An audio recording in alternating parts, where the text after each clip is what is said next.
My Old Billionaire Husband. Chapter 12.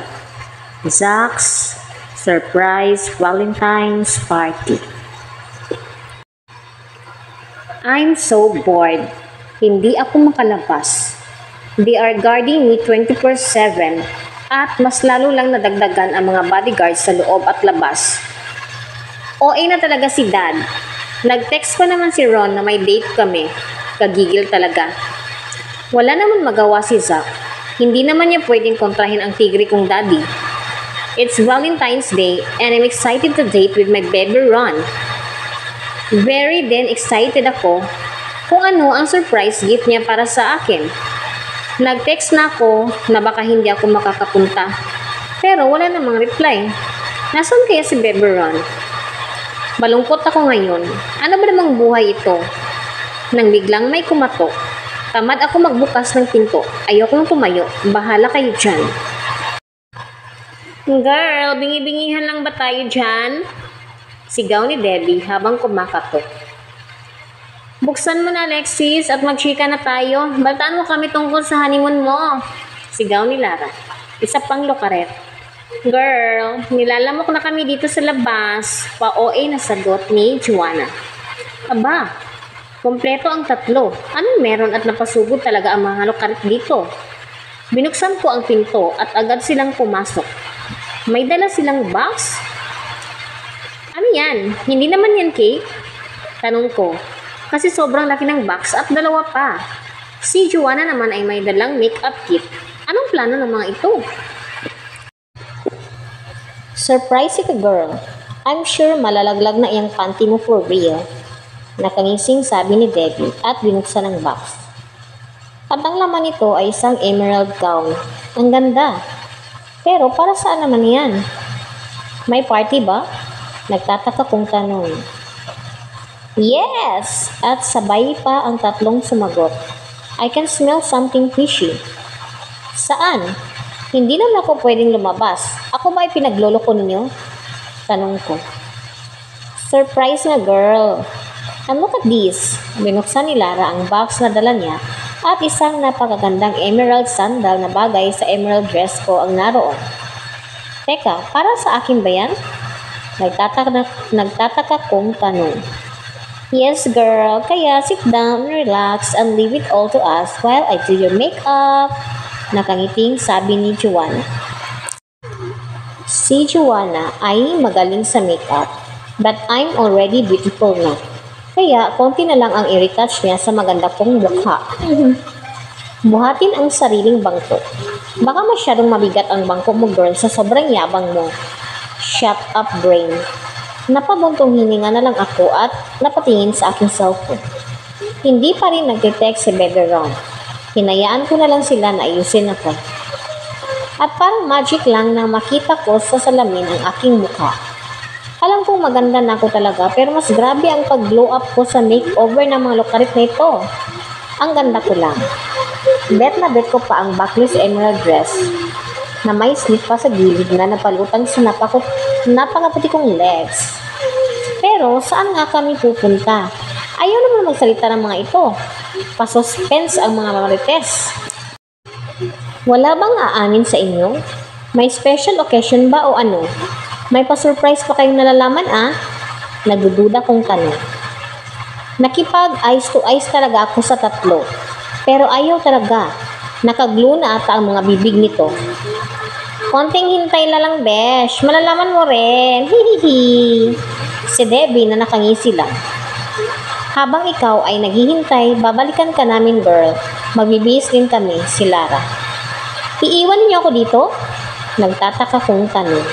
Babalik kami. Nasa kabilang kwarto ang mga outfit namin. Let's go, girls! At iniwan na nga nila ako.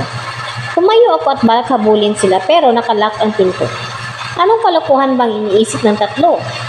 Bakit pumayag si Daddy? Number 1, kontrabida kaya yun. Biglang nag-ring ang cellphone ko. Si Bebe. Agad ko itong sinagot. Bebe, nabasa mo ba ang text ko? Malungkot kong tanong. Yeah. Hindi ba talaga pwede kahit saglit lang? Pagmamakaawa nito. Natouch naman ako at nasaktan. Ang dami ng tiniis ni Bebe Ron para sa akin. Pero inutil lang ako at hindi makaganti ng kabutihan para sa kanya. Paano nga ba?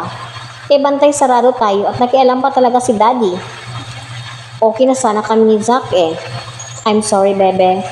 Hindi talaga eh. Gustuhin ko man pumunta dyan. Hindi talaga ako makakalabas dito. Halos maiyak kong sabi.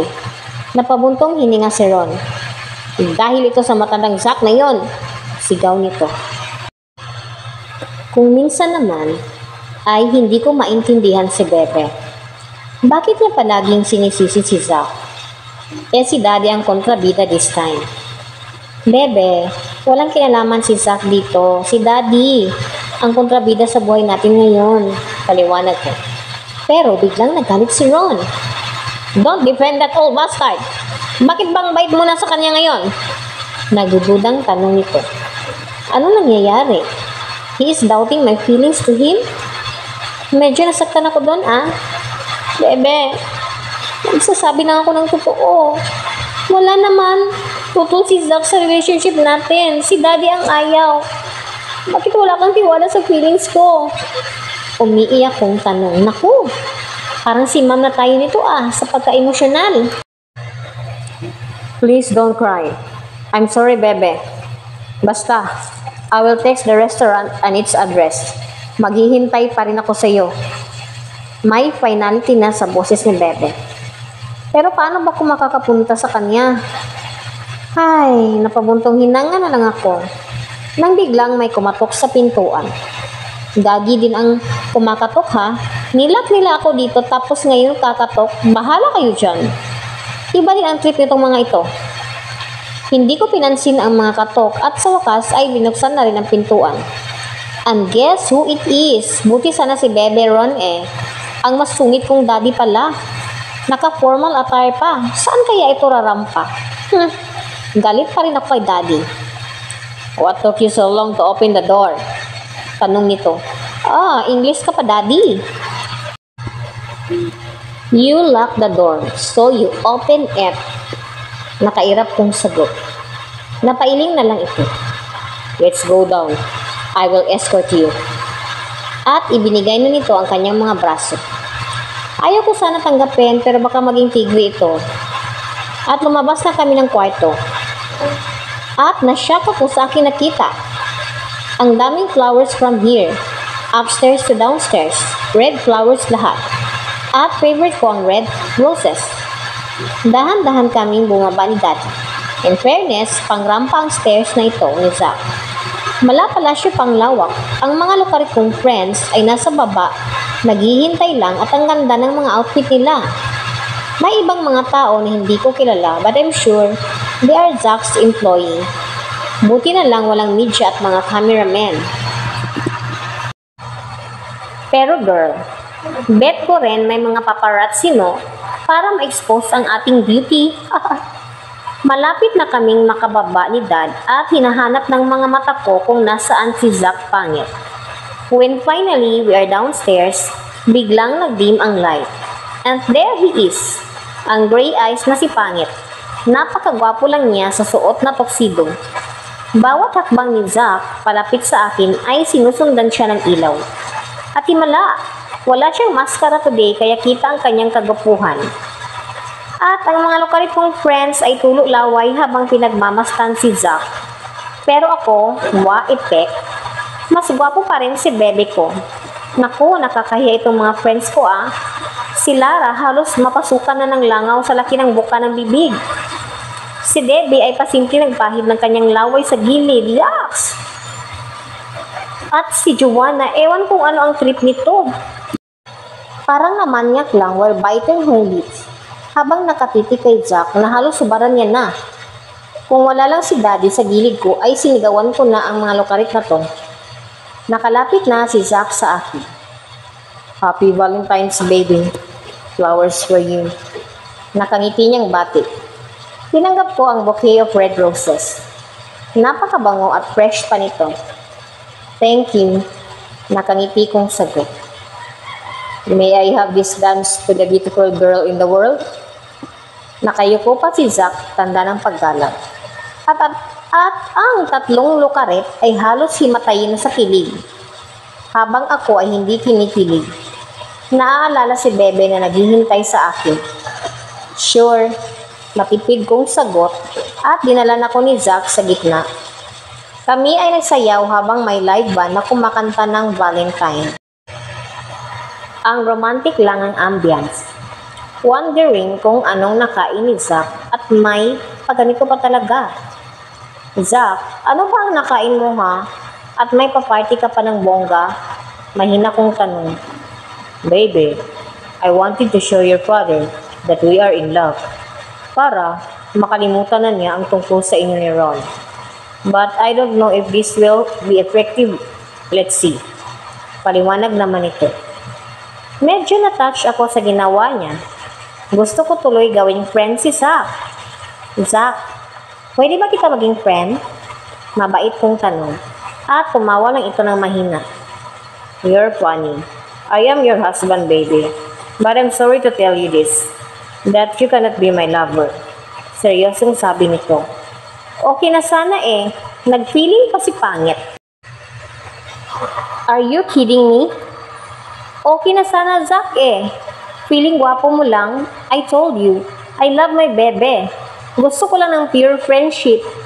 Kung ano-ano naman nang iniisip mo, nakasimangot kong sagot. Gigil mo talaga ako, Zack. Tumawa na naman ito. Si Boy tawa lang ang kryptonite. That's good that we both are not interested with each other. That's why I choose you, baby. Nakatawang sabi nito. Hindi daw ako gusto kung makatawag ng baby, wag gas. Teka nga, bakit ba baby ang tawag mo sa akin? Nagdududa kong tanong. Feeling din ako, girl. You're like a little sister to me. Kaya ganyan ang tawag ko sa iyo. Yun naman pala eh. Malinaw ng lahat. Mabuti naman. Yun naman pala. So Zack, friends na tayo ha? For real na yan? Nakangiti kong tanong. Tumawa lang si Zack. Sure. Basta the contract needs to be followed. Paalala nito. Yun lang pala eh. Easy. At huminto na ang sweet music sa wakas na wala kaming ginawa ni Zack, kundi ang magkwentuhan, akala mo naman ay ang sweet namin sa isa't isa. Inaya ako ni Zack sa front table at biglang nagsiktakbuhan ang mga lokarit kong friends. Kumuha lang si Zack ng wine para mag-inuman kami to celebrate our friendship. At umatake agad ang mga malalandi kong bubuyog na kaibigan. Ewan ko. Alexis, bakit hindi mo sinabi na ang gwapo ni Zack? Pili ni Debbie na halos maihina sa pagkakilig. Kibit balikat lang ang isinagot ko. Bigla ko kasing na-miss si Ron. At super hot. Ano Alexis? Nakuha na ba ni Zack ang matamis mong bulaklak? Malisyosang tanong ni Lara. Bulaklak ka dyan. Magdigil nga kayo. Puro green-minded eh. Excuse me ladies, want some drinks? Nakangiting tanong ni Zack. At ang mga lokarit kong friends ay nagsitilian lang na parang naipit na ipis ang mga boses. Nakakatawang pagmasdan. Enjoy lang kayo dyan. Pero ako malungkot deep inside. Kawawa naman si Ron. Nagpa-reserve pa sa isang mamahaling restaurant at I'm sure he is waiting for me. Pero anong magagawa ko? I need to be friendly with Zack para kahit papaano ay payagan pa rin kami magkita ni Bebe. At nakipag-inuman na nga kay Zack ang mga lokarit kong friends. Napailing na lang ako. Pero naging horror lang nang bigla ko makita si Daddy sa tapat na seryosong nakatingin sa akin. Ang tigri talaga eh. Agad akong lumapit kina Zack at iki-join na rin. And dito nagtatapos ang ating chapter 12. Please stay tuned for the next chapter. If you want to hear more, please click the follow button. Thank you.